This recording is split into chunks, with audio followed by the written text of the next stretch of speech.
Looking to create mock-up videos that stand out like this?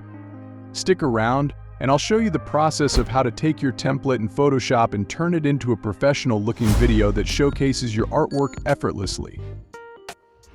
Alright, let's get started with editing your video mock-up in Photoshop. First things first, open up the Mockup Template file in Photoshop. To preview how your video looks with the template, go ahead and click on Window at the top of the screen, and then select Timeline. Here you can see how it looks, looking very good. Now, let's move on to adding your designs or artwork. Over here in the Layers panel, you'll find the different parts of the template. Look for the layer where the placeholder image is, and double-click on the thumbnail. Alternatively, you can right-click and choose Edit Content. This will open up a new window where you can upload and adjust your artwork. Find the file you want to use, then drag and drop it into the new window. Position your artwork so it fits nicely within the frame.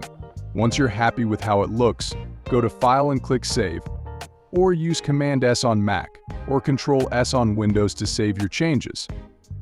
After saving, you can close this window and head back to your main template.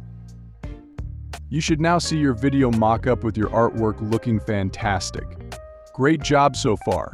Now it's time to render your video. Click on File again, choose Export, and then select Render Video. Here you can rename the file if you'd like, but I'm going to keep the default name for simplicity. Choose a folder where you want to save your video and leave the other settings as they are. Click Render, and just wait a few minutes while Photoshop does its thing. And just like that, you've mastered creating one video mock-up with your artwork. But there's one important thing I left out earlier. What I showed you works perfectly if you're only making one video. But what happens when you need to make several at once? In the next video, I'll show you how to use the Bulk Mockup plugin to batch create videos in no time. This tool will completely streamline your workflow, so be sure to check it out.